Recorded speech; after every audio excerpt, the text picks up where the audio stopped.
Sorry for the late start. I know you're clocking right now because you don't want to sit here for about 2 hours like last year. So I give you my word, you'll be out, okay, in a timely manner, all right? I've already been given my marching orders by everyone, including but not limited to my mother, who told me she will not wait, okay, longer than X amount because I guess the seats are kind of hard. That's what she said. In any event, okay, let's go. When I was sworn into office, I stated our city had become a tale of two cities. It was balkanized and separated into three neighborhoods, business districts with our city government disconnected from most of all our stakeholders. Well, why? At that time, okay, our nation was under siege by corporate thugs and indifferent politicians in D.C., the resulting of which we had a housing meltdown, a financial sector meltdown, and what did that do? It all coalesced to create a national malaise which not only affected the nation's economy, but also the state and regional and local economy, and left us polarized from one another. So that's why our city back then, 4 years ago, was balkanized. It was separate. People were disconnected from their government.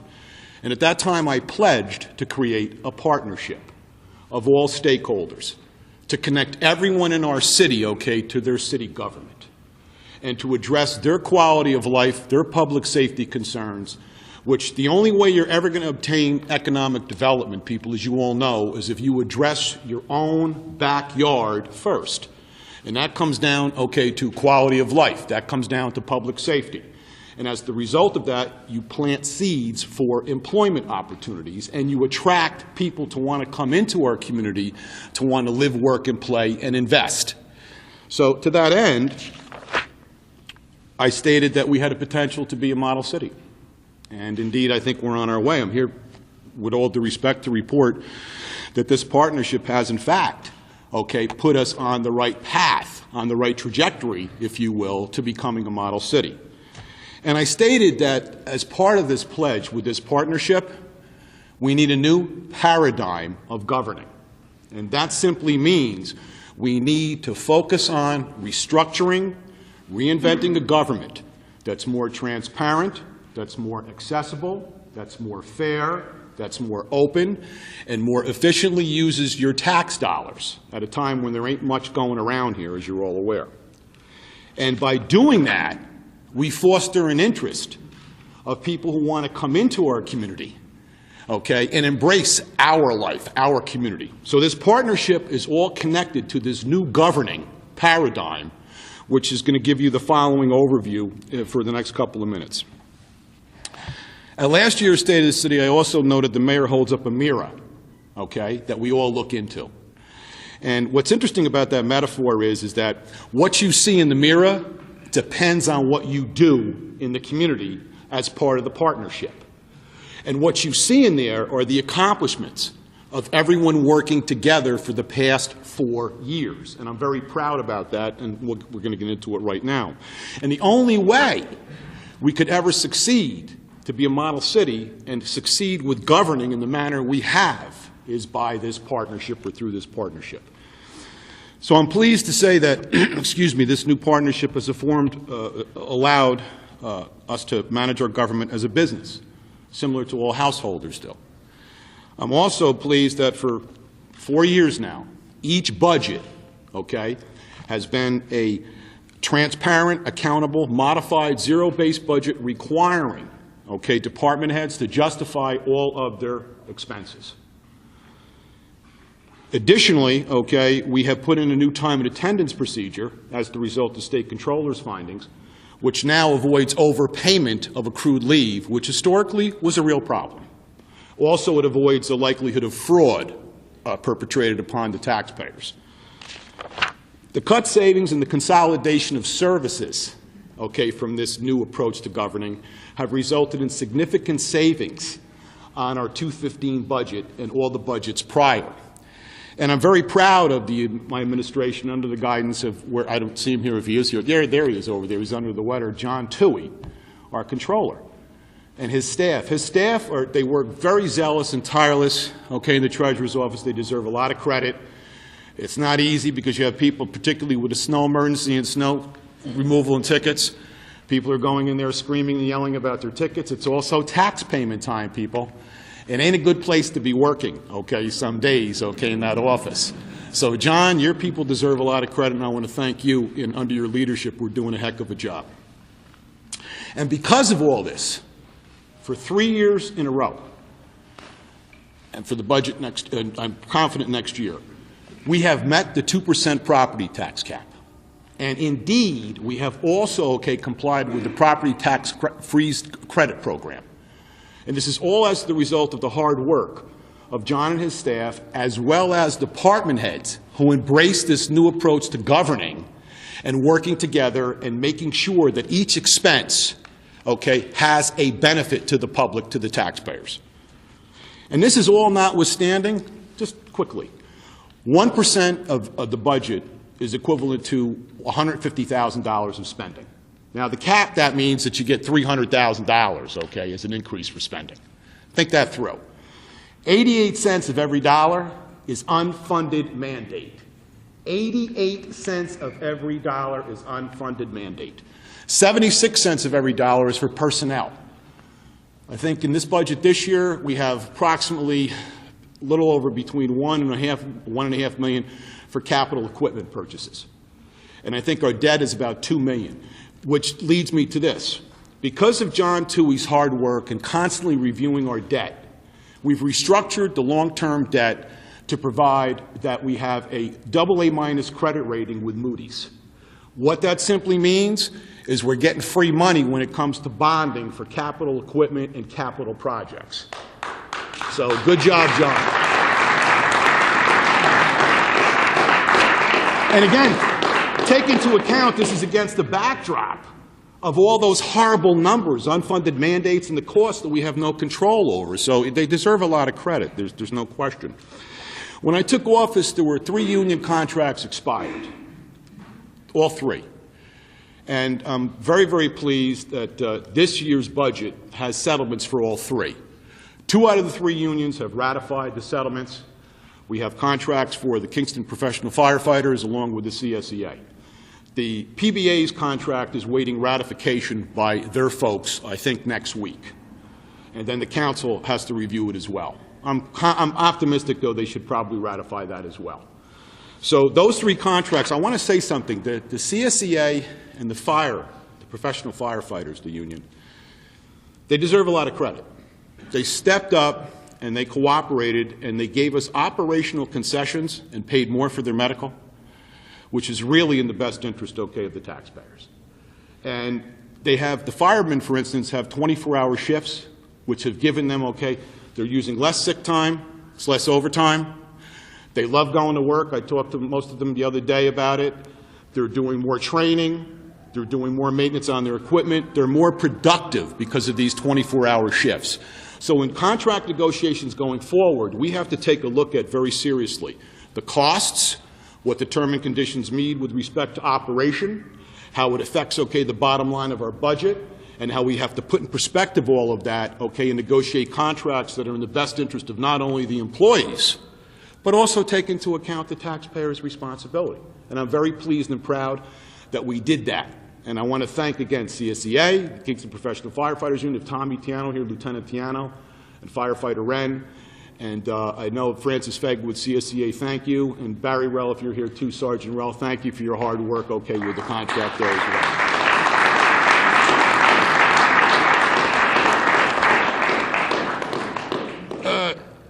With respect to our assessor, it's interesting because Mr. Baker, I'm very pleased, and you should be too as taxpayers, what he's done in his office is professionalize. And I've had him meet with prospective investors to try to ascertain what the impact would be of their investment going forward with their taxes. He also is an appraiser. He has saved us hundreds of thousands of dollars in appraisal costs when it comes to the tax certiorari proceedings. And he really deserves a lot of praise there, because up until him, we were paying hundreds of thousands of dollars for the experts when tax certiorari claims were filed against the city. But now, because of his expertise, we've been able to avoid that additional cost. So thank you, Mr. Baker, and his ladies down there. You do a heck of a job. Now, to further ensure that the government, remember, we're talking the new paradigm, restructuring, reinventing, more accessible, fair, open. To further ensure that, we needed to upgrade the city webpage. And if you've checked it out, for what was done, I think they did an excellent job. And Kyle McIntosh, our Director of IT, deserves credit because he was responsible with savings within the existing budget to apply towards that initiative at no additional tax dollars. So we now have this improved, updated web page, which is very friendly, accessible, linking to various sites, providing information on a regular basis about city initiatives, what's going on in city departments. We have Facebook pages that have been updated as well. So the social media is very involved in ensuring that our government is transparent, accessible to disseminate information accordingly. We also implemented the SWIFT 911 emergency alert system. Some of you have complained that you're getting a plethora of phone calls, and some of you actually have called in and deregistered. But keep in mind, you're not only getting a robocall for a snow emergency. God forbid, it could be to boil your water. It could be some other emergency. So suffice to say, think clearly whether or not you want to deregister, okay, from that free service. And I want to thank Councilperson Ball. I want to thank Councilpersons Brown and Mills here tonight. Okay, those ladies all stayed the course. They worked really hard to ensure that that would be implemented. So thank you very much because the public deserves it. It's very important, just quickly, it's very important that we did that because there are seniors out there who aren't on social media. A lot of them are. I know I get their calls when I'm on the radio on KNY every Saturday. And suffice to say, okay, you know, some of them still have the old rotary phones, people. So, which is okay. But on the other hand, I think it was Ms. Councilperson Ball who was concerned that her father was an example of that he would not get the emergency notification. So suffice to say, that was some of the reasoning that we put in that initiative. So we'll continue, just very quickly, in terms of restructuring government to be more transparent and accessible. We have to stay the course and explore opportunities to continue to reduce costs through efficiency, operations, and doing more for less. And that's exactly what we're doing. We have to implement, when feasible, cost savings through improved technology, i.e. including but not limited to equipment for public works, et cetera, but the LED initiative that the council just adopted, okay, recently, where we can go forward because that initiative could save the taxpayers approximately $300,000 to $400,000 annually. You're talking about $30,000 a month. So we already I've already been given authorization, okay, to have a design study for that initiative. And then from that, what happens, okay, is then the specs are developed, it's put out to bid, and then the project is implemented. So I'm very, very, very optimistic that we stay the course. We're going to, in next year's budget, probably have the savings that we're so desperately needing. This initiative, too, by the way, goes back to Mayor Satile. And it's been on my capital plan for 4 years. 4 years it's been on the capital plan.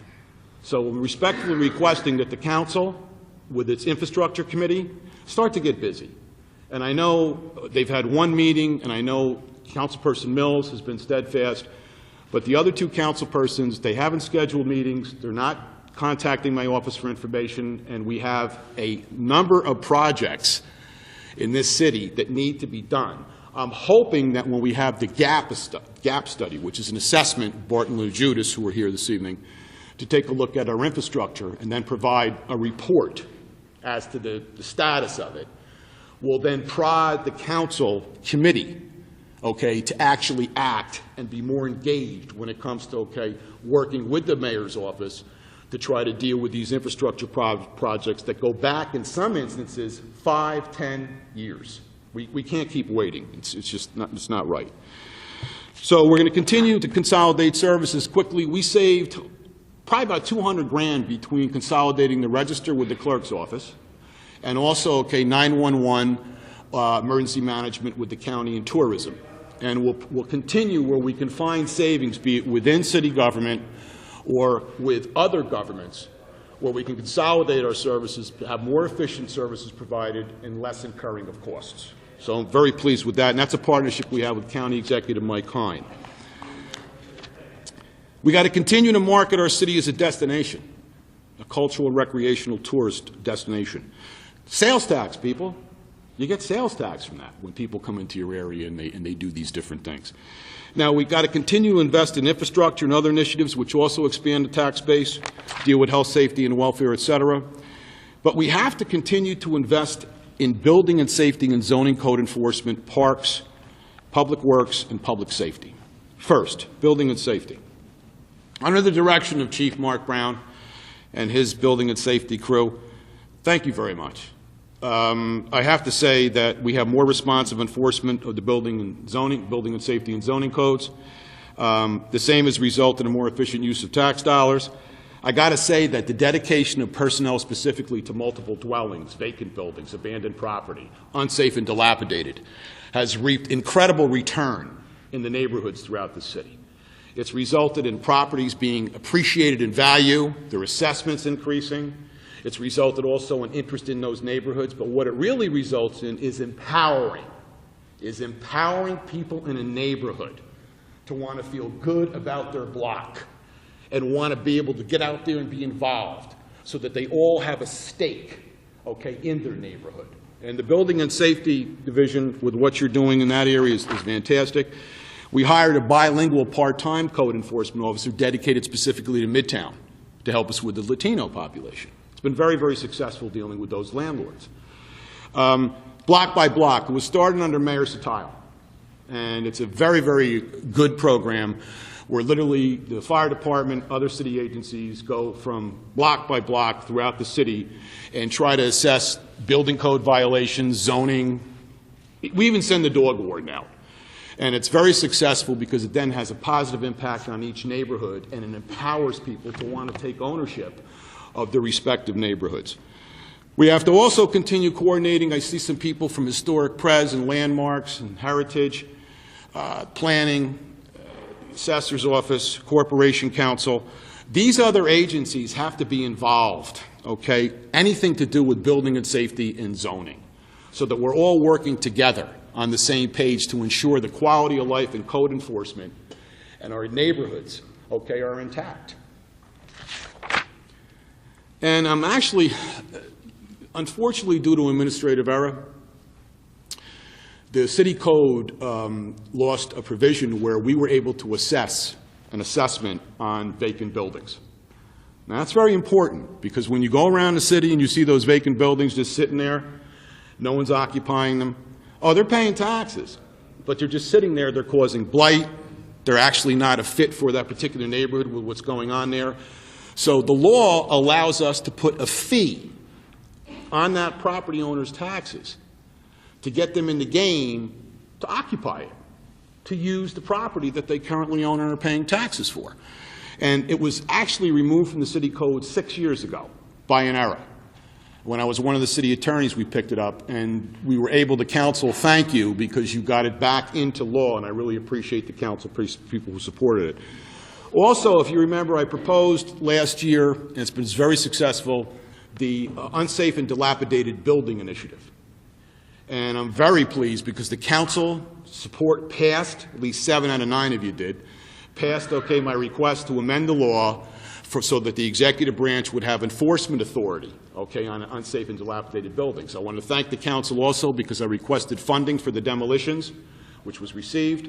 We've taken down 12 buildings at a cost of only $100 and some thousand to the taxpayers, saved the taxpayers over $100,000 because the property owners or banks paid for the demolition costs.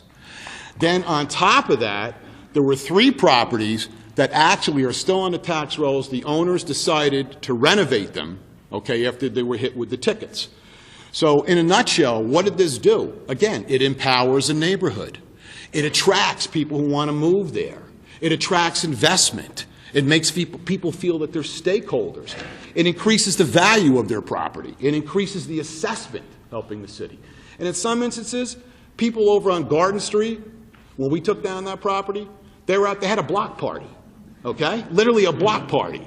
But in some instances, some people, you're laughing, Chief, but you know it's true, okay? But the bottom line is some homeowners couldn't even get homeowners insurance because of the block that they were on.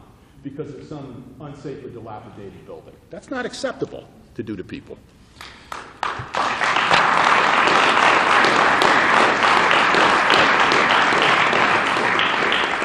See, Sheriff, we're moving along here.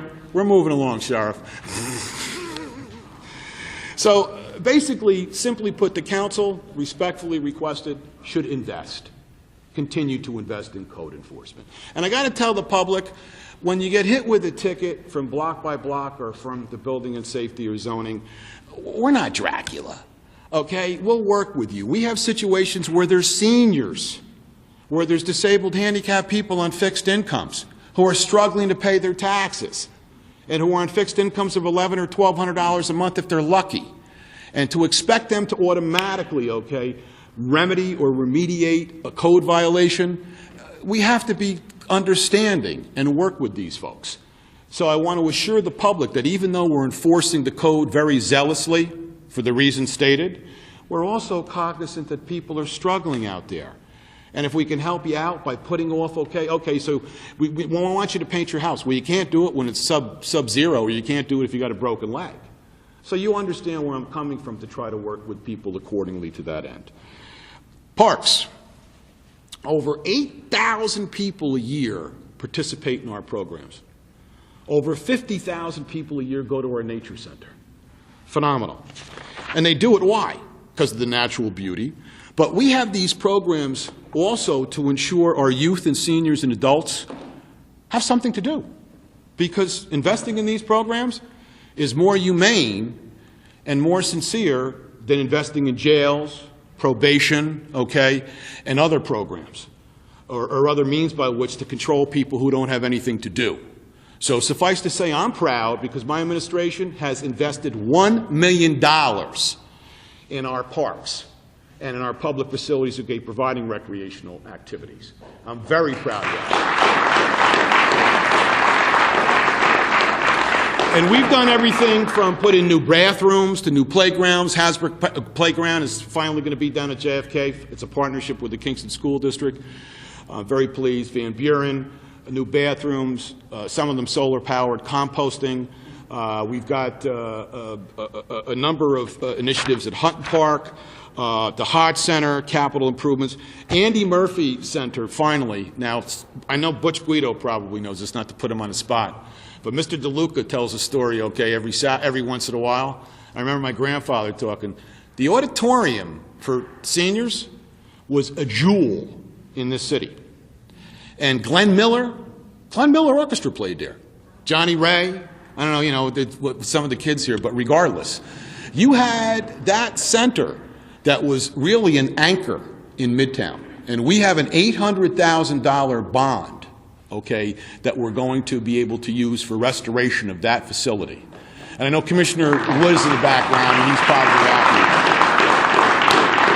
We're in the process of putting out to bid, okay, for the design, okay, for that work.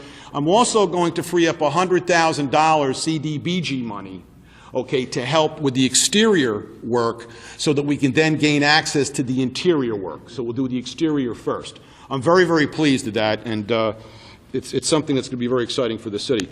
Kevin, thank you very much. Gil Feather, he couldn't attend tonight. He was at a rec commission meeting. Oh, he is there? I'm sorry, Kev. Kevin, thank you. You and your staff. Also, too, you're next to the Lone Ranger, the commission over there. Ronnie Woods, I want to thank you. I don't mean to single you out, but you've been a tireless, unsung hero of everything to do with Kingston Parks, and I want to thank you for your service.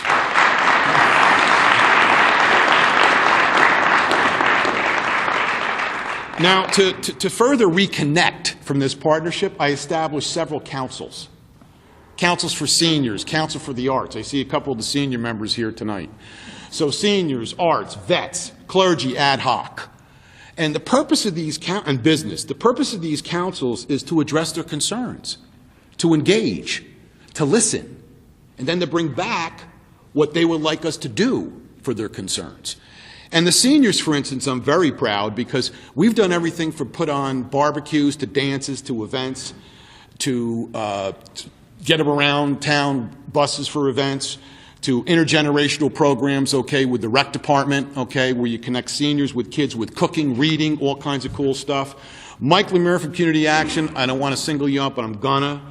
And if Reverend Kelly was here too, Darlene, and the Bruderhof, Johnny Scott, we have put in place at every senior residence complex food pantries because of this senior council. And that's very important. The Arts Council, now with the Arts Council, I see some members over here, right over here. This is exciting too, because we've created what's called Kingston 365, because you probably have just about every week or weekend something to do in this community, be it cultural, art, whatever the case may be. And the folks over here in the Arts Council, we meet once a month, just like with the seniors. We've done a number of things. Aside from create the Facebook page, we've also had a biennial sculptor exhibit, which this year the Rear Center's involved, and it's going to be an immigrant story. And I think they're going to be going to various locations in the city, okay, various architectural, historical sites, and try to really capture, you know, the connection to Kingston's immigrant story. You know, this, like what I'm going to call in a couple minutes, Lunch Bucket Kingston. And that's exactly what we are, Lunch Bucket Kingston. And the Arts Council, right now, we had a meeting last fall where we invited 120 arts and tech businesses in the Midtown area, 120. About 70 showed up. Extrapolated out of that were the following. The Art District, which is part of the master plan, comprehensive plan, okay, analysis. Additionally, what was taken out of that was that we want to take, which I see Councilperson Dawson here, we want to establish another Midtown business group that would be separate, but would be connected to the arts. The Arts Council right now is working with Corporation Counsel Wieben, okay, to draft a resolution for the City Council to review and to consider for establishing a council, an arts council. So what we've done is recognize that, like in the New York Times, the Wall Street Journal, Forbes, and other national publications have said, Kingston has more artists per capita than any other city outside of New York City. So if we don't recognize who's here, what they do, and arts are more than just the genre of painting. They could be graphics, visual, it could be recording, it could be film production. So you have a variety, a menu, if you will, that our artists, okay, offer. And it does connect to the technology, and it connects to the little technology, 3D printing, and all the other things that are possible. So this Art Council, I want to thank all of you over there. You're zealous. You can wear me down, but it's for good reason. And you're sincere, and you understand that with this vision, it's going to potentially, it should produce jobs. And people don't realize in the arts and technology, Frank Capana, who's not here, over Color Page, for instance, we were talking about this. We could have our kids be involved in different programs, a Google or a Microsoft or some kind of program like that, and with a certificate, end up being paid a pretty good wage, plus benefits. So there's, you know, through AT&T or Google or Microsoft or whatever. So the Arts Council is very important as a stimulator, if you will, for economic development, but also quality of life, promote our culture, and literally I want to thank the Art Council for all you do.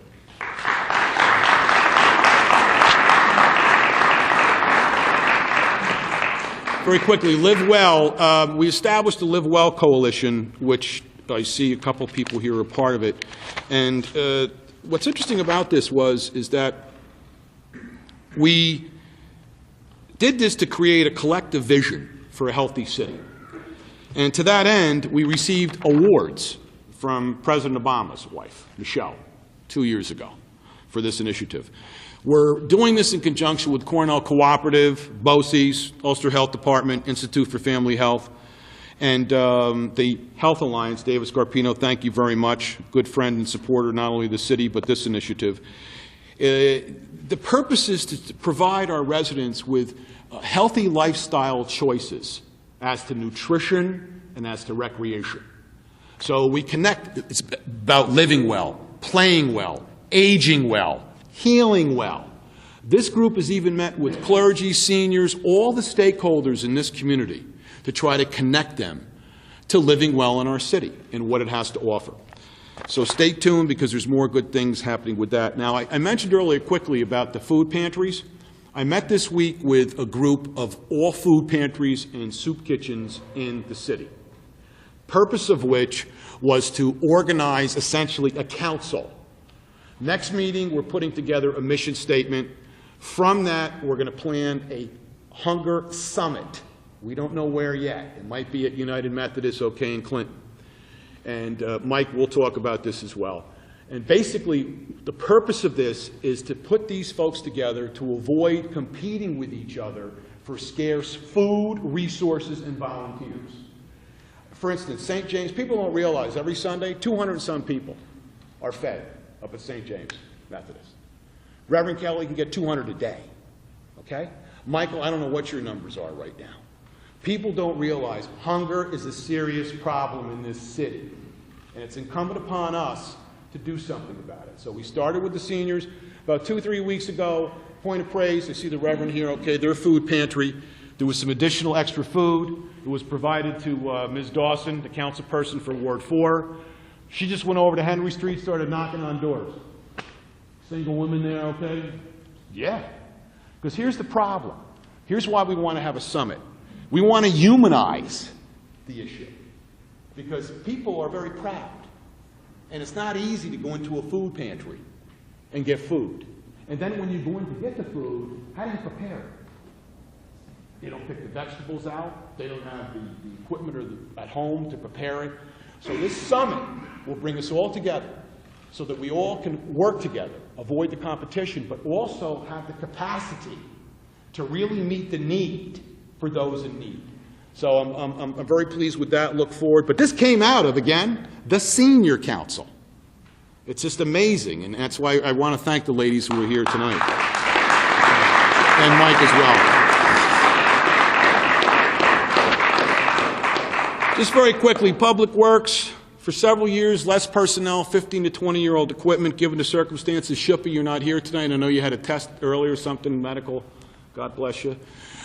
He deserves a lot of credit. He's done a phenomenal job. I was with him the other day, the snow little thing going on there, for 7 hours. 7 hours driving around in the plow. People don't realize what those men and women go through to keep those streets clear. So I want to thank all of them for what they did together.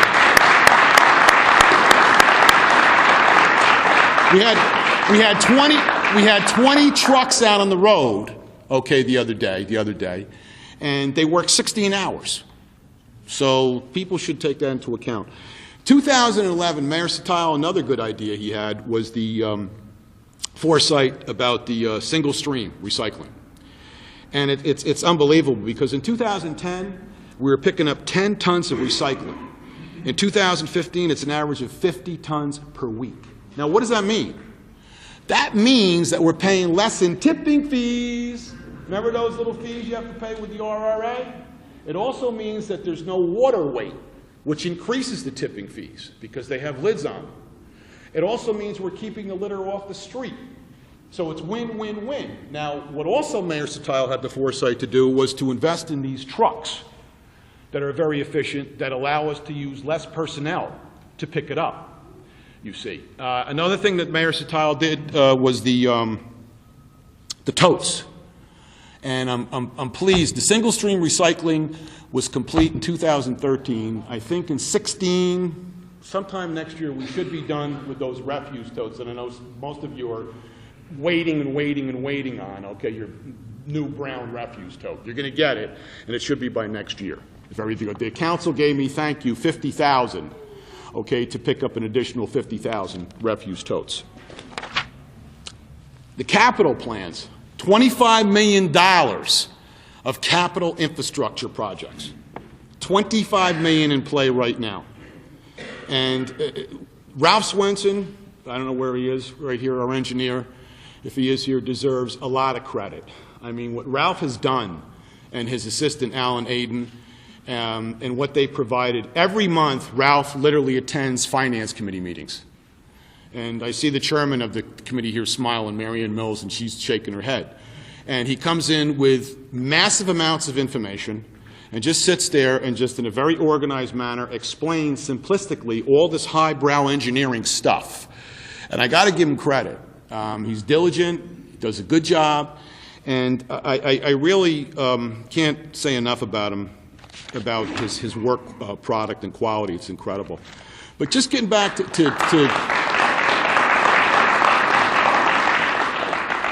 just one point about the RRA. They increased their tipping fees by $100,000 and the cost for sludge disposal, which we weren't anticipating. Now, remember what I said about 15 minutes ago? 1% equals what? $150,000 on the budget? So we got a problem here for the budget next year about how we're going to make up for that.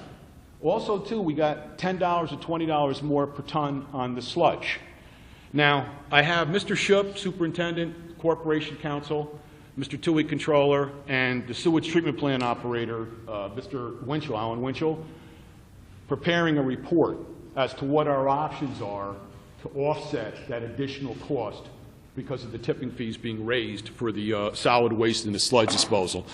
And it's no disrespect, but we are all victims of 20 years of mismanagement, okay, of the UCRRA. 20-plus years of mismanagement, and we're now paying for it, and it's not right.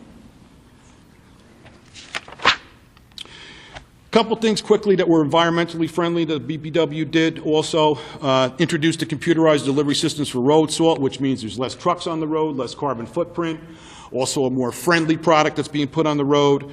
Essentially, the impacts of this salt use have also reduced overtime as well and putting crews out there on a periodic basis. The new wing plows, you might have seen them. I was watching them work the other day. They're very efficient means to move the snow, and they actually, work better, and it reduces the problems for weather travel for motors and trucks exponentially.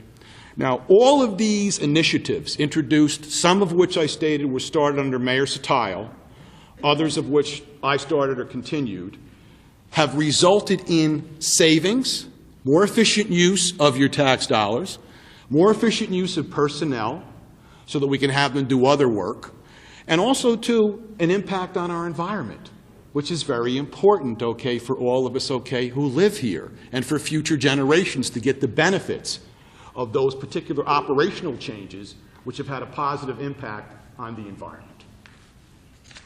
It also brings Kingston in the future. Now, last year people complained about the pay.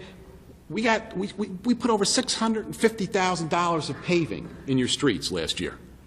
650 grand from CHIPS. We put over 5,000 tons, 241 tons of coal patch, it's called. Okay? And I got to give, again, Superintendent Shoup credit, because what we also did is we put the Central Hudson's feet to the fire. I see a couple people who live up, or one of them lives up in Lafayette. 3 years we waited to pave Lafayette. 3 years we waited to pave Merlina. Why? Because Central Hudson had to do work. So what's historically the city do? Wait till Central Hudson does it. Now, meanwhile, the residents are waiting and waiting and waiting to have their roads paved, which is a hazard and everything else, right? So we worked out with Central Hudson, and Central Hudson agreed, we'll do it. Next year you do your work. You're going to put it back the way we put it in this year. So that's Mr. Shoup, and we're a lot more proactive with this paving now, and I think you see the results throughout the city, I would think anyway. So thanks, Mr. Shoup and your staff, for doing that.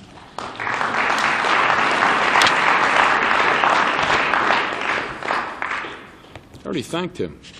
When I was elected 4 years ago, actually I think my mother was in the car with me that night going someplace, we stopped at the corner of Henry and it was Broadway and O'Neill.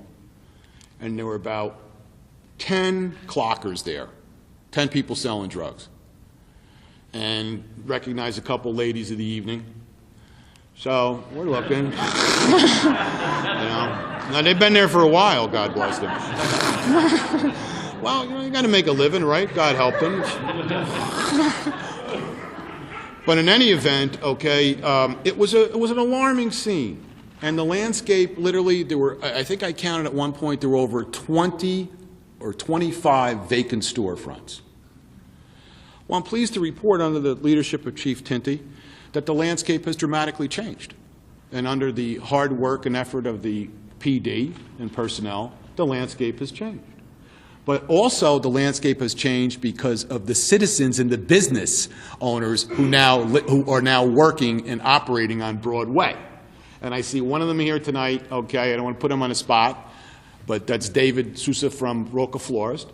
David is part of an ever-expanding Latino community who last year, for instance, on his block, where his shop is located, had a cleanup, a volunteer cleanup day.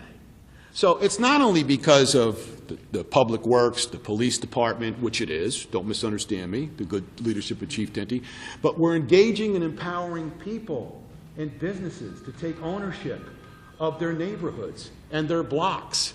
So you see, I was at a meet and greet quickly with Nina Dawson the other day at First Capital, and a barbershop, you see it on the corner right there.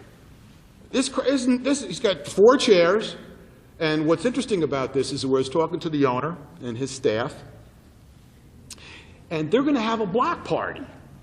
And at that block party, they're going to give out things to the kids. Like last year, some of you know on Henry Street, and I think Marge, you know too, they always have book bag giveaways and stuff like that for the kids before they go back to school. But what's cool about this is that this barbershop employer wants to give someone a stipend, like an internship. So turn them on and promote a career maybe in barbering or cosmetology, whatever. But think about that. You have a business person who's right there wanting to clean up his block and then give back to the community and to his customers and try to encourage them and facilitate something good, maybe even a job. I mean, so I can't tell you, Broadway has changed the landscape. It has to do not only with our employees and our department's leadership, Chief Tinty, but how we've engaged the citizenry there. So it's good stuff.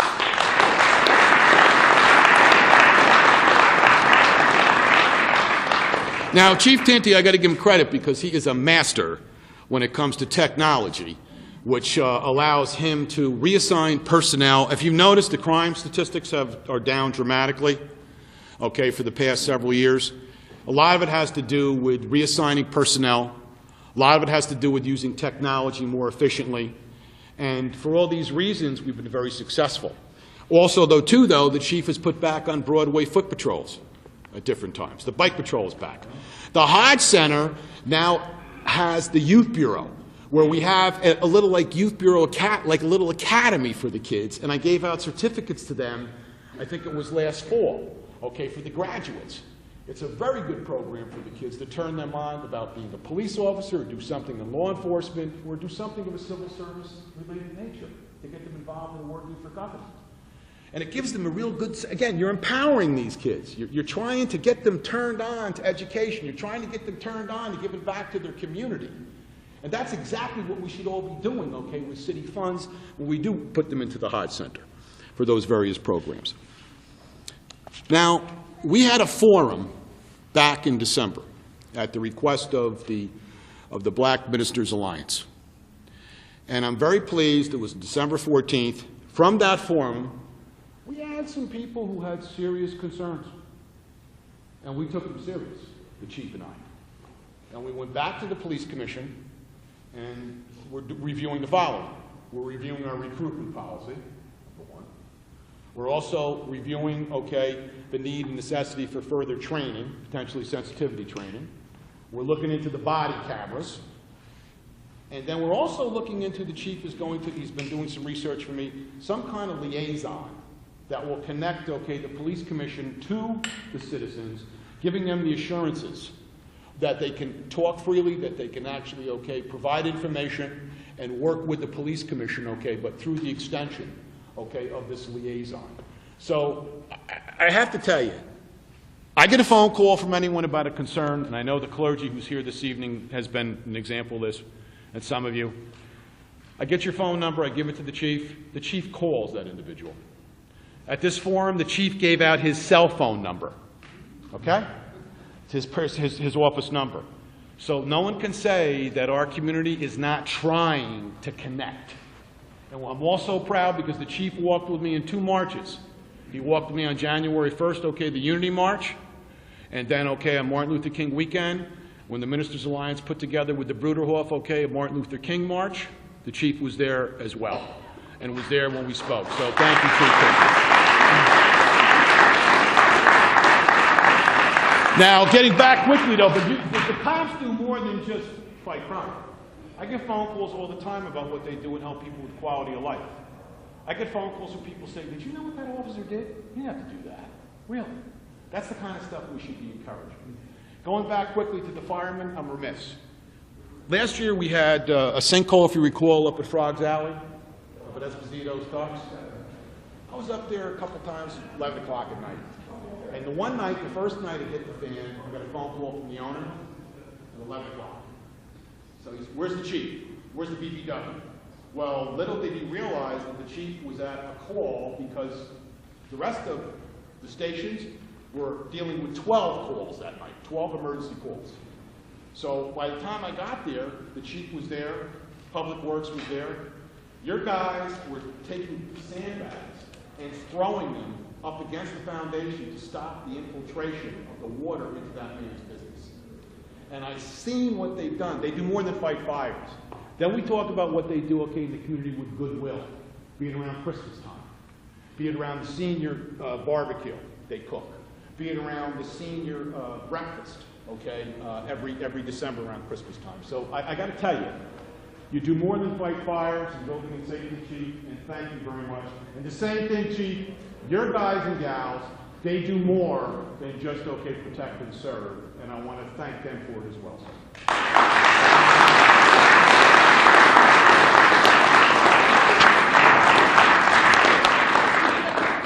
So, when we now look in that mirror, remember that mirror about 15 minutes ago? I'm on schedule, Sheriff. We're doing all right here. Okay? When we look in that mirror, whatever we see is the result of the partnership. Now, who's in this partnership quickly? Seniors, vets, clergy, people of color, business, professional, trades, okay, and the arts. They're all in this partnership. They're all the stakeholders. They're all in the mirror. We're all working together, okay, to make this a model city. We should all be proud of what we see. Why? Well, we should realize our city is distinguishable from other upstate Hudson River Valley cities. And I'm not going to name them, but we know their problems and we know their troubles. Think it through. We're doing pretty well compared to the surrounding cities, okay, in the Hudson Valley, who are struggling with many, many, many problems that we're already dealing with very efficiently and effectively. But when you look in the mirror, I already talked about this new paradigm of governing, all right, which is to be transparent, accessible, fair, open, and cost-effective, connective, and inclusive. Inclusive. But you also see our city's heritage, be it historical architecture, and that ethnic and racial diversity goes back to the Dutch settling this place in 1652. Think it through. When you look in the mirror, you see we're the state's first capital. You see that we have the oldest intersection in the United States with those 4 stone houses, one of them being the Person House. You see the Senate House where, okay, the New York State Legislature, okay, ratified the U.S. Constitution. You go up to the old Dutch cemetery, who do you see there?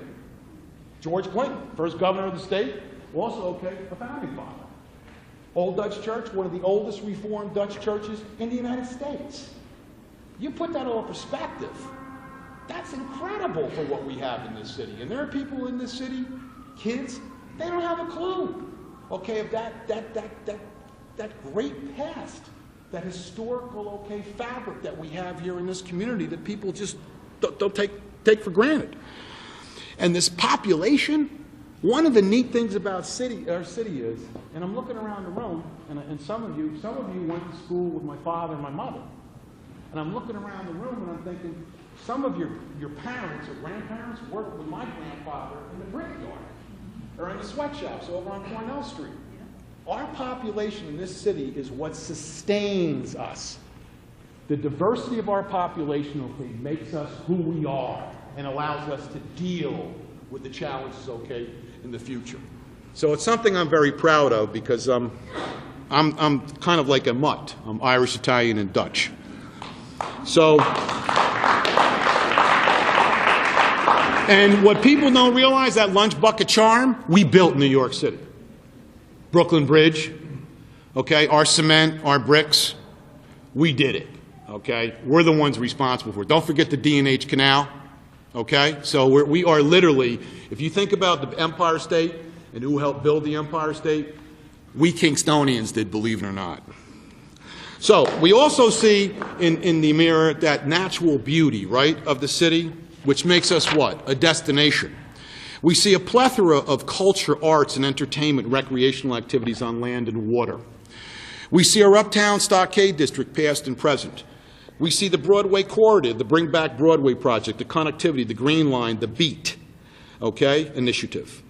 We see this expanding ethnic class of businesses and entrepreneurs of color and how they want to give back to their neighborhood and their community. And then we look at the Rondout waterfront with its connectivity, Green Line, cultural, arts, recreational, and deep water port. Here's what we're going to do. From those quick pieces that you see in the mirror, I'm going to break down quickly what we're doing in Uptown, Midtown, and Downtown. You look at Uptown, I've already given you the past. It's historical wonder. You look at the present, what's changed in 4 years? Well, when I was first sworn in, I dare say that there were probably 10 more vacant storefronts in Uptown. What's happened since has been an expanding restaurant, other shops. You have people coming in from Brooklyn, opening up little shops. So you have a real interest in energy in Uptown Kingston that 4 years ago, it wasn't there. And a lot of it has to do with the good folks at Cuba and Pike. I see John here, Perry from Pike. And I'll tell you right now, Robert Tonner from Cuba and John, they are zealous advocates of the Uptown District. There's nothing that they let go. They want that Uptown District to not only pop for Uptown businesses, but they want to connect it to the other business districts throughout the city. They don't want it to be separate. They don't want it to be balkanized. They all want to be one big business district, all working with one another, so that when they have events, we send the buses down to downtown to help the downtown restaurants, to make sure that they can get people to the Uptown events, and vice versa. So there's got to be this partnership. And Cuba and Pike, thank you. I really appreciate it. Just very quickly, with the Pike canopy, we had gotten authorization, okay, to proceed with a forensic architectural report. I have to tell you, I talked to the Corporation Council. I think we got back to you, John. Just so the public knows, it's very serious. The Pike canopy today was leaking, and Stella's restaurant had quite a bit of water in its dining room. This is not the first time in the last couple of years. So I want to thank the council members, particularly the ones who are here tonight, who voted for that authorization for the funding, because we really have to move very quickly, because it's not fair, particularly when you think about that the folks in the Pike plan are paying a special assessment, that the folks in the Pike plan probably contribute to almost a quarter of the city's business tax base. So it's imperative of us to really do something about it, and that's exactly what we're doing. Also, too, we're putting out another RFQ. I'm having a meeting with Mike Hine, County Executive Hine, probably in the next 2 weeks, about the parking garage, which I've called the crater in the last 4 years. So the crater, I've had several developers interested in the crater's development. Problem has been parking. So the initial quote has too many parking spaces, and people should know that it costs $25,000 a parking space for a parking garage. The numbers don't work for a developer. So what we're going to do is we're going to take that parking out of that site, put it down the street. I'll get to that in a second.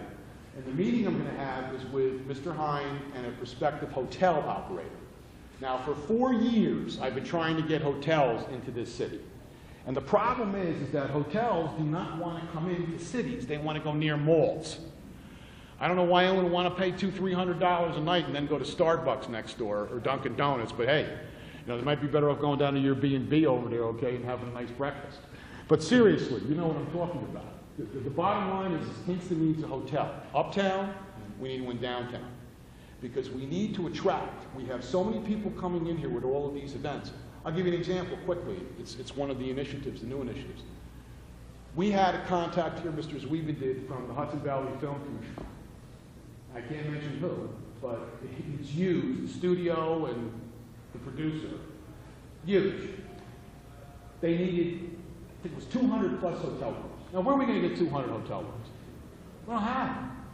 But think this through. They wanted to come in here for 2 or 3 months and basically, okay, shoot this film down, believe it or not, at a location down the waterfront. So we really need to get busy and to try to get hotels in here, and that's exactly what I'm doing, okay, with meeting with Mr. Hine, okay, and also, too, with changing the proposal from the one parking garage with the park, because right next to Frogmore, I'm going to put out an RFQ we're meeting on to do for, you know where the Frogmore is right now, the old parent teachers?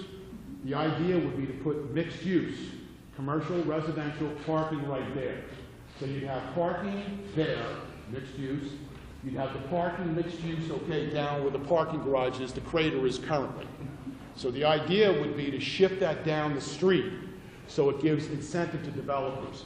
And we have many incentives for developers, be it tax credits and other things that we're going to offer. So stay tuned for that.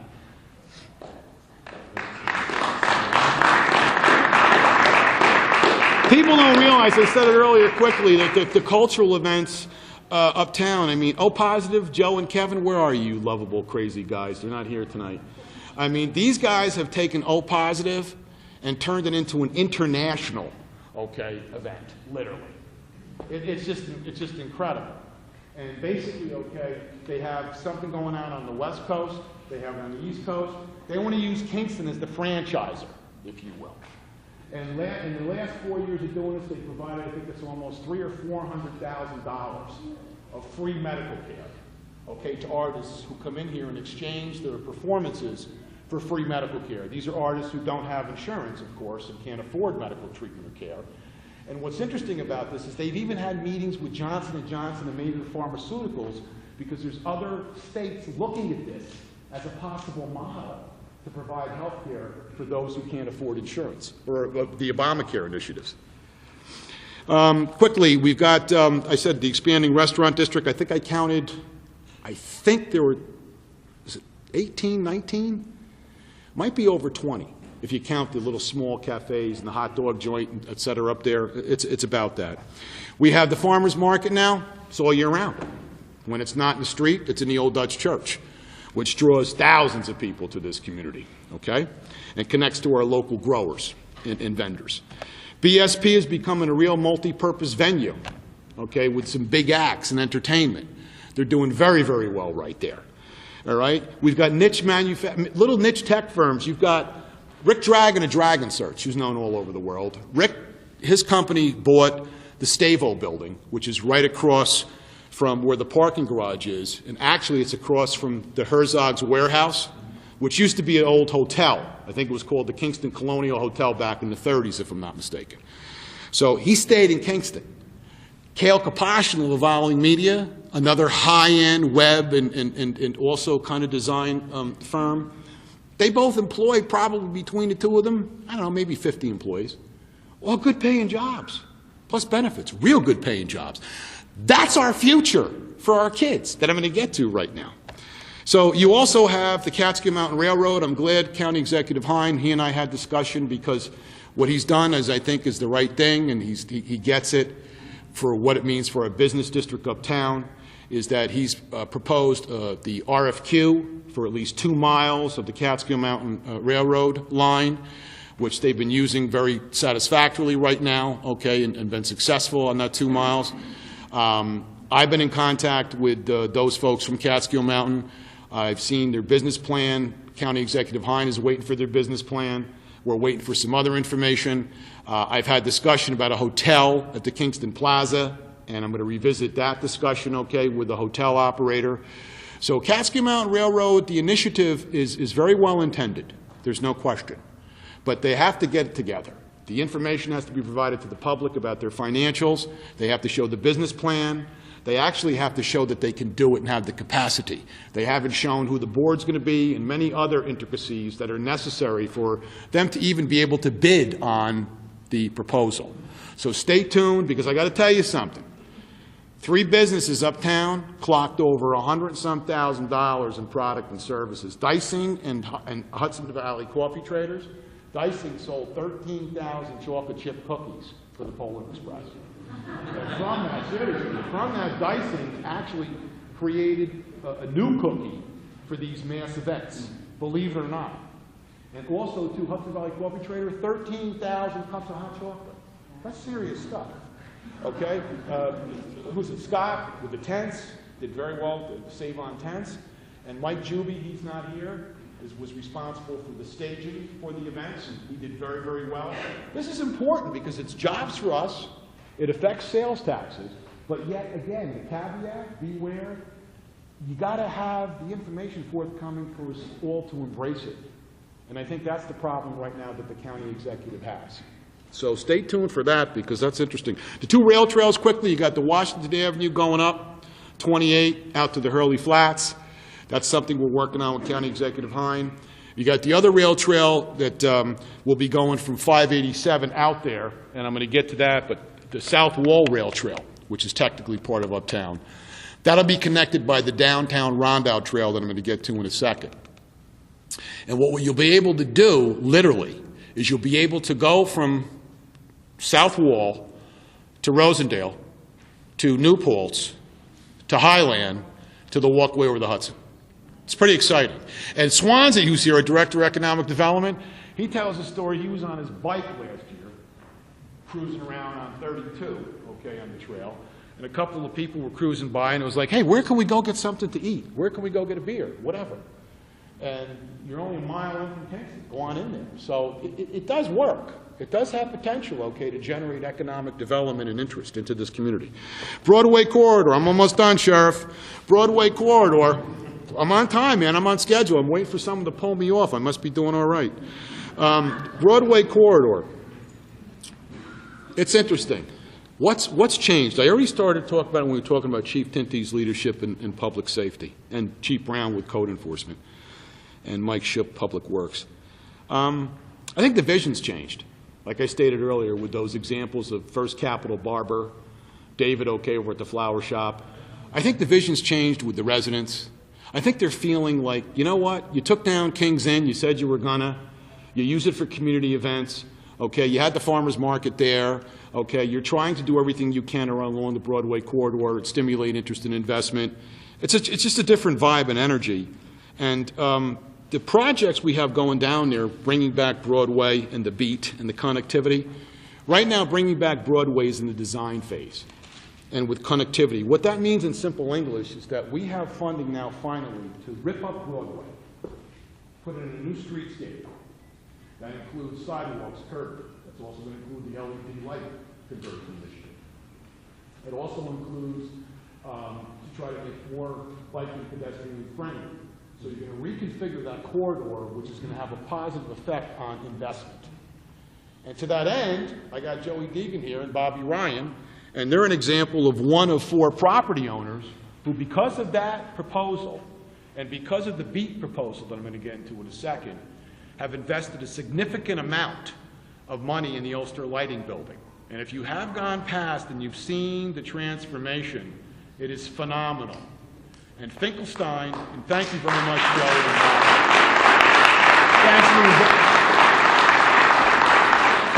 Thank you, 2 gentlemen, for staying the course and believing in Kingston and believing in the Broadway corridor. Thank you very much. But also, too, there were 3 other property owners, and when you add all 3, you got the Anchor Bar, you know, the new Anchor Bar, you got the Art Bar Gallery, which is a really cool little thing going on there. And then we had another investor who bought 672 Broadway by Joey Levine's barbershop up there. Paid $140 grand in cash for it. The idea he has for it fits in nice right there. He wants to put in this little pop art museum, music museum, memorabilia thing. And he used to be a former soccer player with the New York Cosmos. Is it the New York Cosmos? Is that what it is? The Cosmos? Whatever it is? And he's in the International Soccer Hall of Fame. He runs the Women's League throughout the United States. The guy's wired. He has a lot of money. He's interested in Kingston. But I got to tell you something. I'm going fast forward quickly, but he almost didn't do it because he attended a city council finance meeting one night. And for 3.5 hours, he waited to make his pitch. And he watched two councilpersons beat up on the chairman, the chairperson, to the point where he said, enough, I'm going back to New York, and left. I was on the phone with him the next day for an hour, and for an hour it was really begging him to come back, because he's also interested in investing in film production with an idea that I have. You don't want to lose people like this. So suffice to say, I encouraged him, he came back, but he was so turned off by that fighting and that bickering. And that's what I'm here again to say tonight. I'm going to be reiterating it in the next few minutes. It's enough. We have to work together, because by showing that to a prospective investor, they don't want to invest in a community like that. If the government, if the city council amongst themselves is fighting like that, that's not only embarrassing, but it's pushing prospective investors away. And we can't have that. Not to mention our residents say, the heck with this, I'm leaving as well. So take it into account.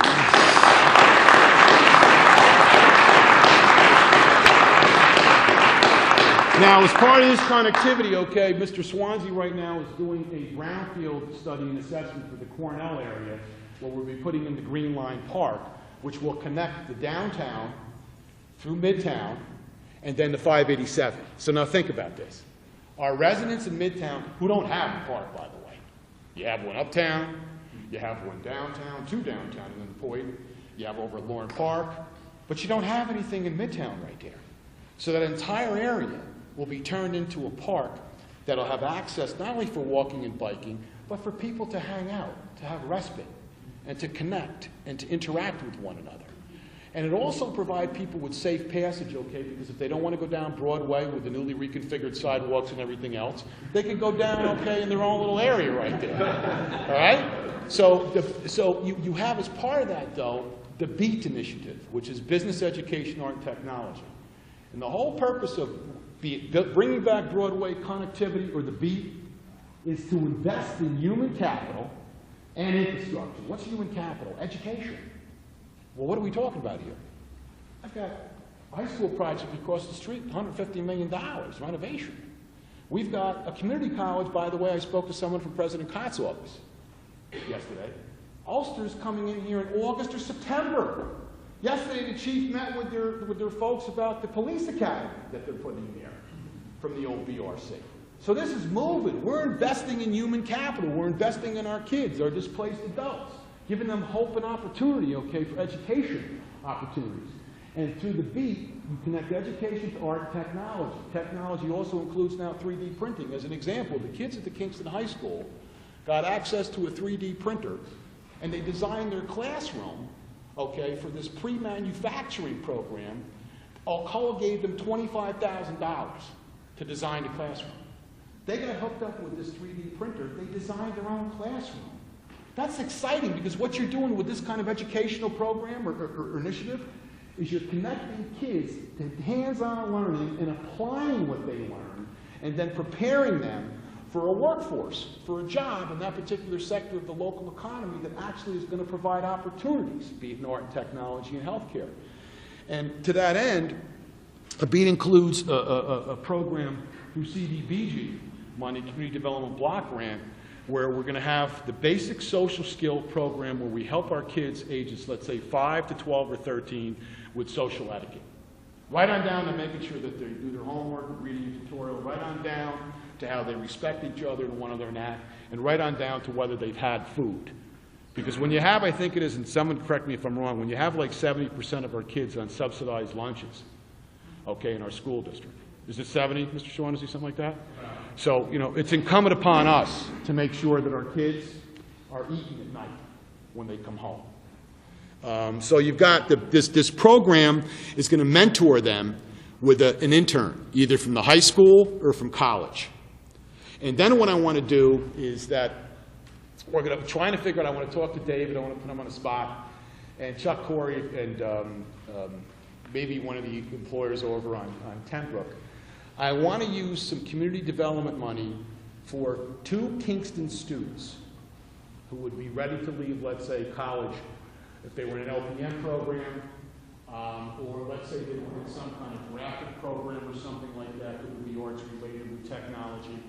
And the city, through this program, would pony up X amount of money.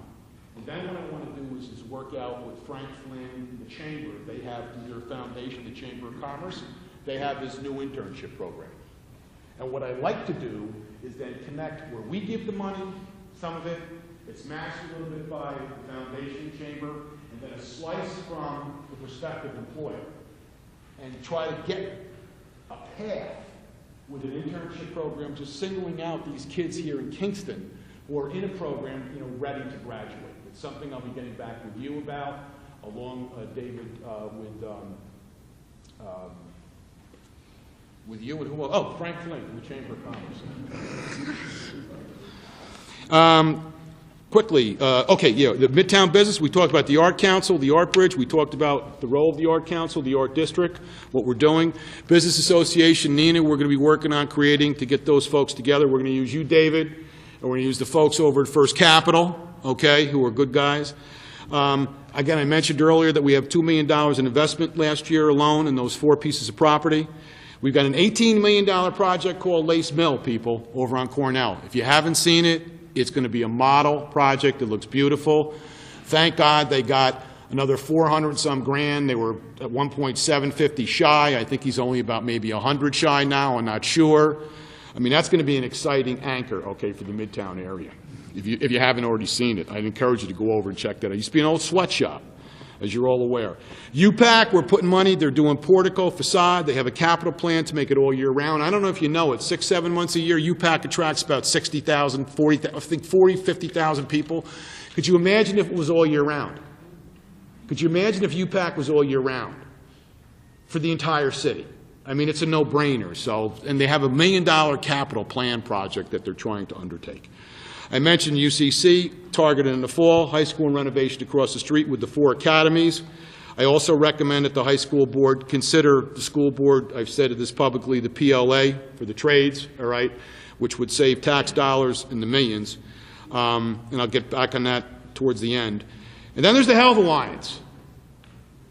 And I got to tell you, Mr. Scarpino has been a strong supporter of anything that has to do with moving this city forward. I meet with him regularly. He gives me updates regularly. We're informed. All the appropriate city departments are aware of what they want to do. He's had meetings with the city department heads about the initiative going forward. I want to thank him for his hard work staying in there with the letter, although non-binding, of intent from Westchester Medical, okay, with regard to the affiliate, because what you're going to see here, if this goes, you'll be seeing our city could be a model, not only in all the other things, but in healthcare. You will see potentially, okay, a decentralized medical village going from bricks to mortar and connecting our citizens, our community, through all these different medical provider components, which will have a multiplier effect on all other aspects of the economy as well. And what's neat about this is with the affiliate, my dream and my selfishness is to try from this, raise the bar and have a nurse practitioner, physician's assistant program. And believe it or not, it's not far-fetched, but I know we have to go slow. And the whole idea is for the Health Alliance to get the funding necessary to make the conversion, okay, to one campus, and to do it rightly, and I got to give him credit too. Mr. Dave is actually, okay, they have consultants, okay, who are interviewing all stakeholders in this community.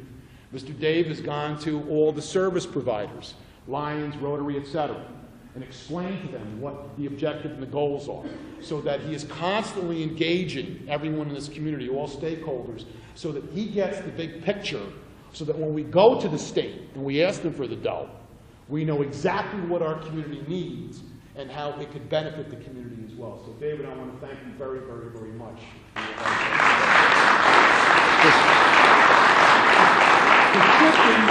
People don't realize with 600 employees next door, you're talking $100 million payroll, what, $300 million, I think, is for your something like that. So, and you're talking big bucks that we get from water and sewer fees over there. So it's come on. Come on. It's win-win for everyone. There's enough in it for everyone. Okay.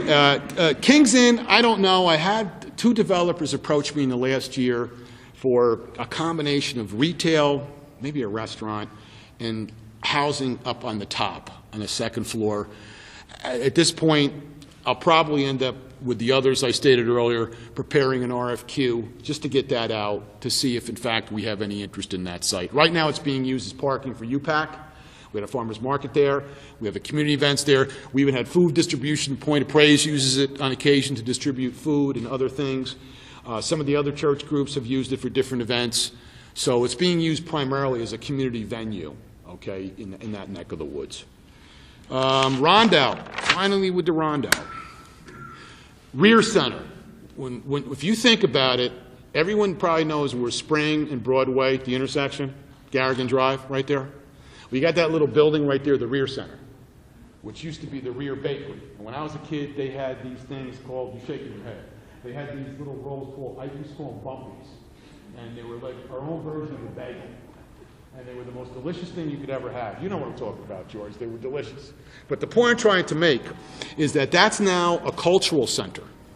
And what's neat about that is that it serves as a metaphor. It's a gateway. That part of Broadway was a gateway for all of our immigrants to this city. So Irish, Italian, blacks, Polish, Jewish, all of these folks got together and they worked in bricks, cement yards. They worked in the canals. They worked in the slaughterhouses. They worked in the ice. They worked in all these things together. And the diversity of that population and what Rondout downtown, because people might not realize this, Rondout, with a slice of Wilbur and what's now uptown Kingston, became Kingston in the late 1800s. So what you have is this real grand history of the Rondout, reflecting our lunch bucket ethnic diversity, which has sustained us since the Dutch. And to me, it's very, very proud to just know that I'm a part of that, and a lot of you folks in this room are a part of that experience. And to that end, it's been used as a catalyst and energized the business district down there, the cultural expansion, okay, the restaurants, the events that take place down there. So we really are very fortunate because this partnership has tapped into, there's the group, where is she, is Rebecca over there? The Rondout Waterfront, I want to thank you. I mean, the Rondout Business Group and the Waterfront Association, just like Cuba and Pike, we wouldn't be doing what we're doing now. Just like Cuba and Pike, I got to thank Rebecca because Swansea's down there, okay, sniffing around, and he had a meeting down there twice this week, right? And one of them involves potential investment from out of state for something extremely exciting down there in that neck of the woods. So there's so much going on, and because people are now all connected and working together, we get these leads, and we get more focused, so that then we have the capacity to do these great things, okay, throughout the city. So again, thank you, Rebecca, thanks, Scott, even though he's down in Florida right now enjoying himself. But seriously, it's Steve and Samir and all the folks down there. Nancy, thanks, Belle. All of you were a part of it. Thank you very much. All right, quickly, you got the Irish Cultural Center. Where are the Hibernians? They're not here tonight? The Kerry guys aren't here? I wanted to give them a shout. I mean, they give us the Hooley, they give us St. Pat's, all right? Those guys, okay, have something up their sleeve that's called the Irish Cultural Center. And they're allegedly going to break ground, they think, this spring. I don't know. I don't know how they're going to do it. But hey, if you know the Carries, I mean, anything could be happening, right? And I mean that with respect. So that's part of, I mentioned Rear Center. Think it through. You got Rear, then you have ASK, the Art Society of Kingston, which is in the old MPTC building right there. Then you go down, you have these little galleries, you have some little shops, restaurants. Then you go over, you go around the corner, you have the Clearwater Barn. You have the Maritime Museum. And then you have the trolley. And what's going on in the trolley, again, another thing that Swansea's doing is he's involved in a design study for a turnaround of the trolley. So it's kind of neat. It would turn around right in front of Mariners. Don't worry, you'll still have parking, Frank. It's all good. Actually, it's good for you because they can stop right off there. It'll be a stop, a boarding point, and then you can go in and have a drink and have some food. So it'll be all good for you. But seriously, the design study is to look at the turnaround. We've already put amenities, benches, and other things at the end of the line there in Rotary Park.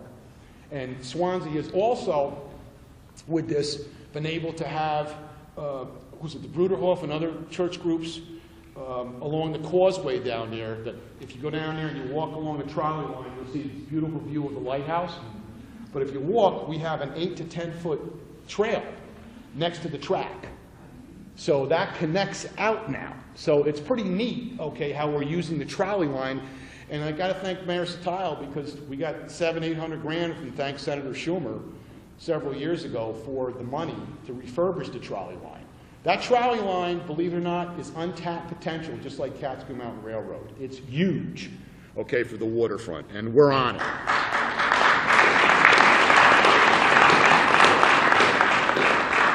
Swansea, you're working on also a brownfield study, as well as GEIS down there. You're working on as well the promenade design. And we had sought funding for the promenade bulkhead, about $1 million, okay, in the last CFA round. We didn't get it, but we got design money. That's a good sign, because if you know anything in the grant world, okay, a prelude usually for the money is, well, do you have the design? Okay, well, what is it? Do you have the capacity? So what Swansea's doing with this study is to really, okay, set the stage for the money that we're going to need to expand that bulkhead from Rosita's all the way down to North Street. Now think that one through. I mean, that's a no-brainer if you think about it. It's going to be beautiful. And we're poised, okay, we're seeking that funding. Also, too, we had the Sailors Cove was AVR Promenade, the Tom Perner project, the mile walkway. We'll know probably in about 2 to 3 weeks when we will be breaking ground at this point. We're in discussion about design, we're in discussion about many things, operation and maintenance going forward. So just stay tuned with that. Sailors Cove down there, that was the place where there was an interest expressed in filming, as an example, as a location. So you've got an interest in that. That was just sold, I think, last year, if I'm not mistaken. There's a new owner. And I had conversation with the owner, but apparently his children bought it, and they don't know what they're going to do with it yet. I don't know. But I'll keep you in tune with that. In 2015, quickly, here's what I want to do. Swansea, I want to let everyone know that by restructuring your office, not only have we saved tax dollars, but we've had a more administrative, efficient use of tax dollars. But before I do that and tell you about some of the things I'm going to ask the council to consider, I want to tell people, okay, how sorry I am, and my mom and I, my family, for the passing of Steve Finkel. Some of you may have known Steve. He was the Economic Development Director. Steve goes back to my brother and Mayor Satile. Steve was responsible with my brother for the waterfront revitalization plan. I know that benefited you guys down there, Frank, okay, and Mariners, and the entire Rondout, Nancy. You know what I'm talking about, too. George, wherever he was there. So the bottom line is Steve was a zealous advocate of this city. He loved this city. He worked real hard. He got millions of dollars for this city. He was a good man. He's going to be sorely missed. I worked with him for a year. He then retired, and he went to work as a consultant. And I last saw him 4 weeks ago at a meeting with Tom about the promenade. So I was pretty taken back. He had been sick for a while, God bless him. But again, I just want to let everyone know that how sorry we feel and how proud we are as a city, and recognize his hard work and what he's done for this city.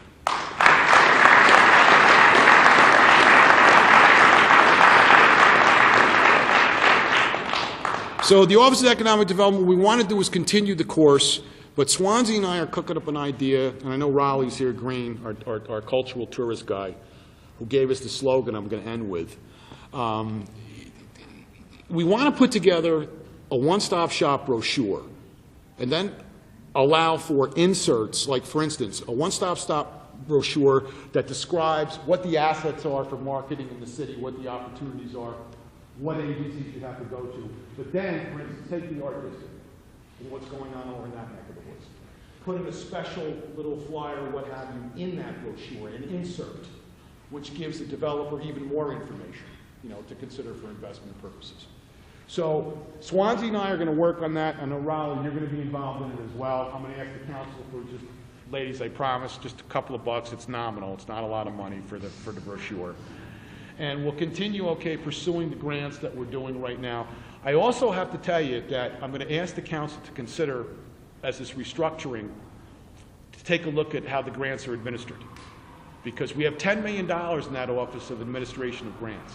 $10 million. And it's one thing to file the grant application. The initiatives I've been talking about for the past 40 minutes or so, the initiatives, I've taken 4 years to potentially put a shovel in the ground. Literally. Once you file that application, once you get the approval, then you have to go through a nightmare in the bureaucracy of the funding agency and sign your life away.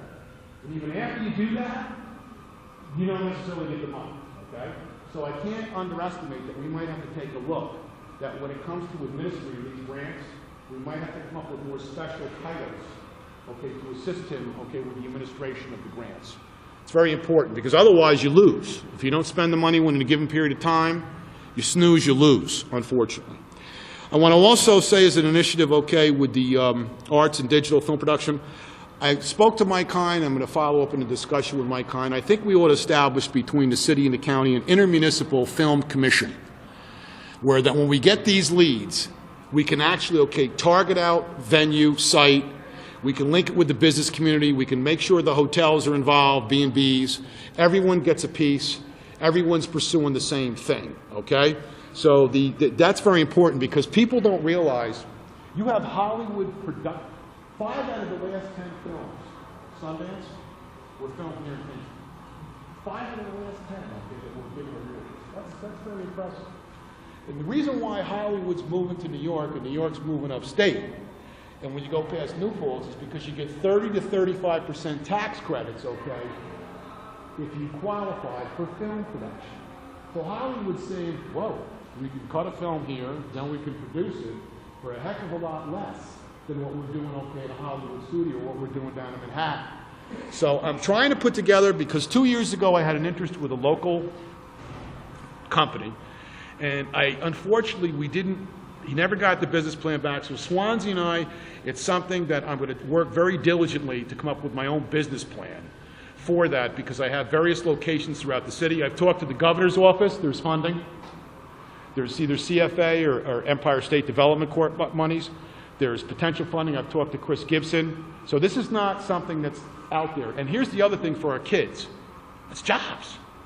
And film production involves all aspects of technology and so forth, in graphics. So you're talking about kids adults who could go out and make good money plus benefits, okay, and stay here local as part of that initiative. Additionally, when I wanted the town square, last year we talked quickly about town square, which is an online connected network dialogue between businesses and government officials. And the purpose of this online is to exchange information and ideas about how they can improve their products and their services.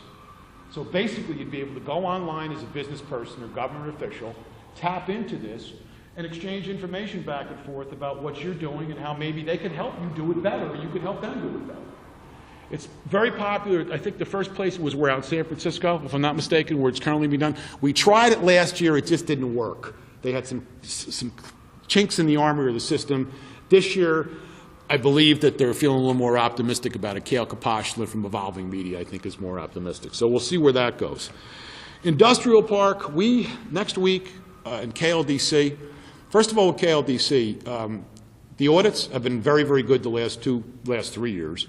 That's because we put in a committee system, training for board members, ethical disclosure, and an audit process that's pretty rigid, okay, with scrutiny.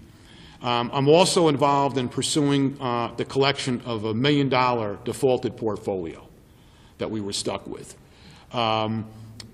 Additionally, the industrial park. I'm having a report done, and I'll present it to the KLDC this month as to what our options are in terms of marketing the industrial park, because people don't realize, for instance, you have Alcoa Industry down there. It's 130 employees. It's a $40 million division of Alcoa Industries. And we have met 3 times, and we were one of 25. We're now down to the 2. It's between us and another town locally. It's a high-end manufacturer from Westchester. who was interested in that park first would come in with 10 to 25 jobs, good paying with benefits, and over a 5 to 10 year period, 200 jobs. And the reason why I'm very confident about their commitment to 200 jobs is because where they are right now, they don't have the space. They're outsourcing their employees. And in addition, what they produce is of a very technical, private, proprietary nature. We're talking potentially security, national security. So they like that site down there. So keep your fingers crossed. We're meeting with them next week for the 4th time. And the purpose of that meeting is to have their engineers and contractors come down to the building and see the pricing that would be necessary to configure the building for that business. So that's the kind of stuff we should be doing. We've had several interested businesses in the industrial park. Either the numbers don't work, or they get a better deal elsewhere because the numbers don't work, or various reasons in their own market, et cetera, et cetera. But this particular tenant is a very solid tenant, and they would occupy the former site that was occupied by Armor Dynamic, who we evicted for non-payment of their loan. And if you remember, Armor Dynamic came in here and sold us a bill that we would have 500 jobs. Well, there were 4 on a good day. And that included the CEO and his VP. So, but in any event, so this is a little more certain. The other thing is, I mentioned CDBG with the programs, the internship, et cetera, with the kids, the Hod Center, Rondot, et cetera. We'll continue with first-time home buyer and RUPCO's partnership. We put a number of first-time home buyers okay in homes for the first time because of this program and the money we get from the state. These people are also afforded rehab money, okay, for the project. The other thing I'm proposing is community choice aggregation, which basically is a very technical term for our community to be more involved in energy decision making. And in simple terms, that would allow us to have a system, a grid, that would connect to the consumer and then offer different energy decisions about renewable energy, sustainable energy. And what does that mean? That means jobs. Because if in fact now you have more control over your energy system, you're making decisions over what kind of energy system you're going to have. You connect to contractors who offer weatherization, okay, and conservation. You connect to other manufacturers of different technologies, help you, okay, mitigate and use alternative energy sources to lessen the costs of your utility bill. So they had a forum here last night, the PSC did, the Public Service Commission, okay? They asked me, and I said, sure, and it was for elected officials. So stay tuned for that. And also as part of that is we're putting together hopefully a land bank. We're looking for funding. The land bank would be a partnership with, let's say, RUPCO, the banks, contractors, to take the property, okay, that's now in REM that the city has taken, and then put it out there. Newburgh has one. A number of other cities do. It's very successful in taking that property, okay, and putting it back on the tax rolls and storing up and making neighborhoods, okay, very, very productive and empowering neighborhoods in the process. Urban Agriculture Initiative, Swansea and I are going to get a business plan from our consultant for community development. I don't know if you know this, but do you know where McDonald's gets 98% of the apples for its Happy Meals? Here, Ulster County. So think this through. So they're spending millions of dollars to ship them out to Washington and Oregon to be processed. And then they're shipped back. You can imagine the cost of their shipping. Not to mention the impact with the carbon footprint, okay, et cetera.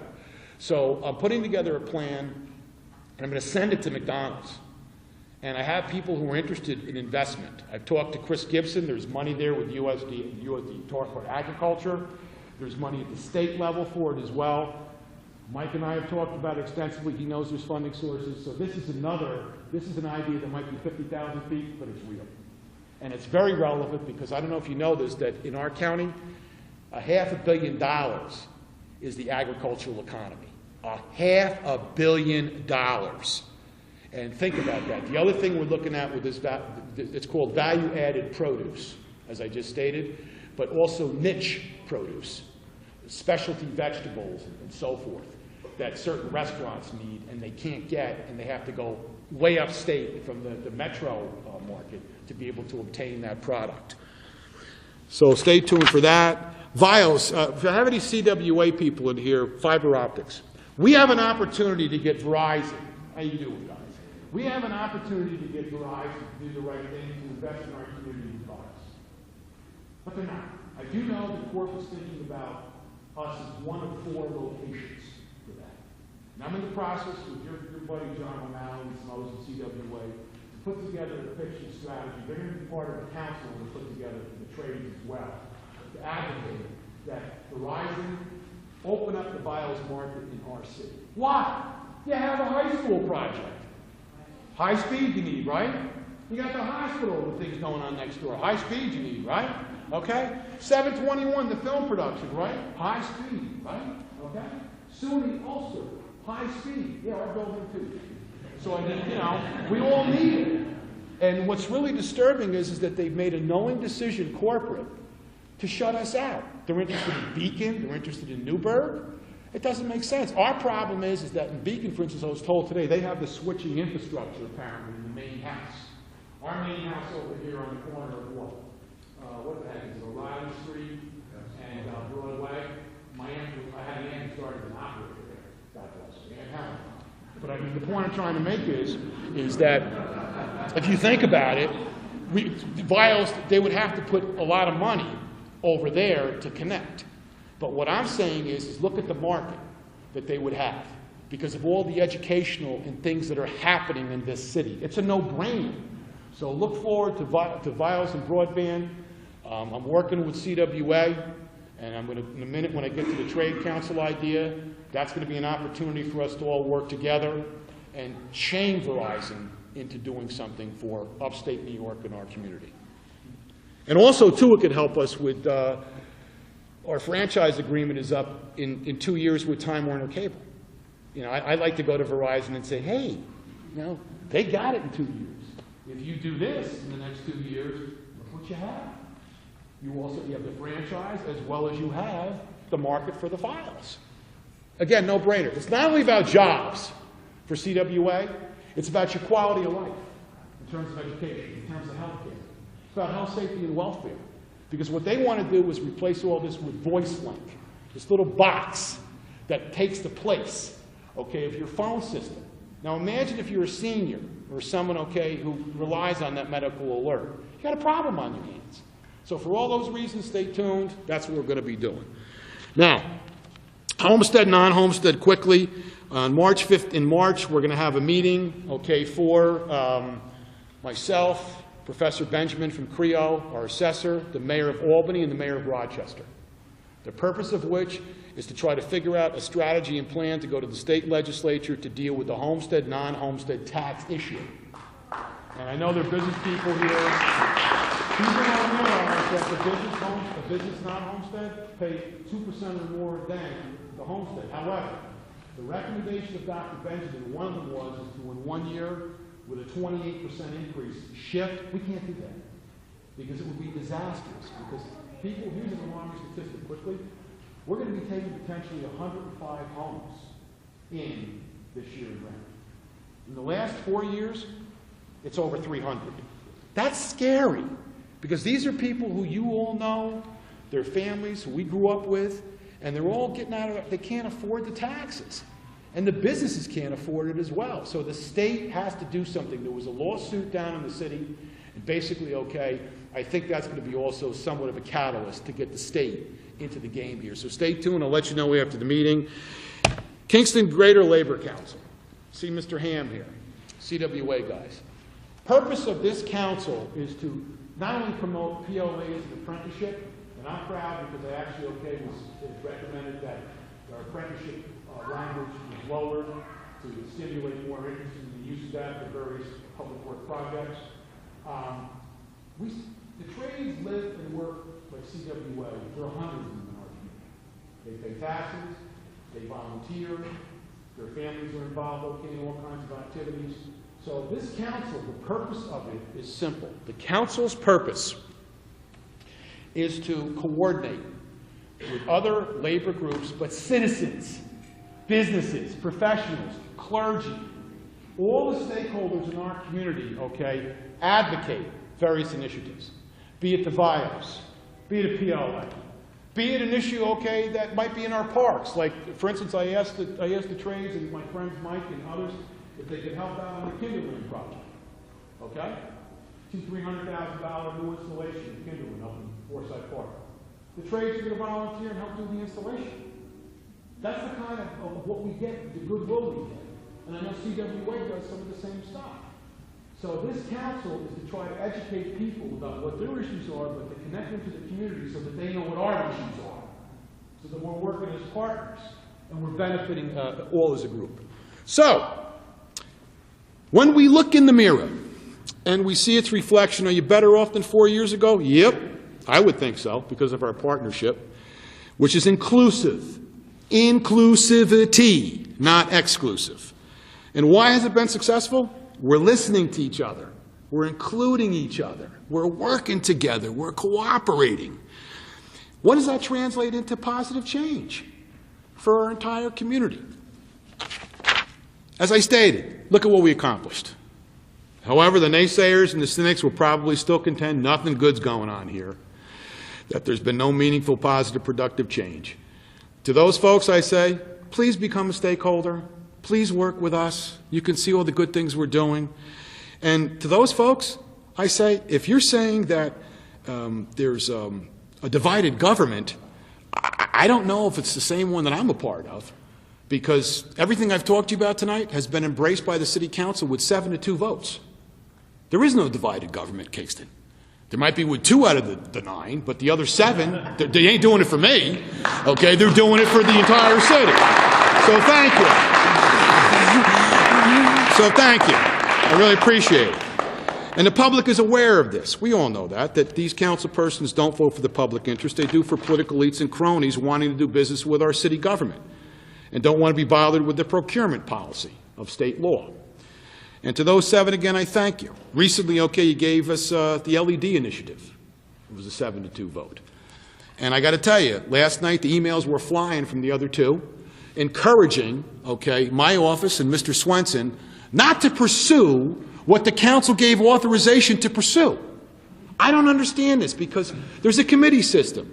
And at the committee level, that's where you deliberate and you give your thoughts as to whether you want to pass legislation. Once it goes out of the committee and once it's on the floor, the only other opportunity you would have to say no is by voting no and explaining why. But after your peers vote for it 7-2, you got to move on. There's really nothing you can do about it. So I can't underscore that we have to work together and we have to up front air our differences. And don't wait until after a vote when we've all worked together, because all that's done, seriously, this vote last night, this week, is very important, because every month we're losing $30,000 to $40,000, okay, of savings, okay, for the LED initiative. That's how important it is. So the partnership, which if they're still saying nothing's going on here, then why are we getting substantial coverage in the Times, the Wall Street Journal, USA Today, Forbes, other national media outlets that we're a model city? What's interesting is that I got a call, and Ellen's going to kill me because I haven't gotten back yet. There's a group in Florida, a very popular show, it's called Communities of Distinction. They want to do a show on our city as a model community, and they're in Florida because of all the good things we're hearing about us up here. So we should all give ourselves a hand that, in fact, okay, where we're going. And what's just, in the final analysis, what our partnership has given our city is hope and a promise of opportunities for all stakeholders. We're a very important historical road. So to the naysayers, be a stakeholders. Be part of this collective conversation for change. Let's work together for the best interest of the public.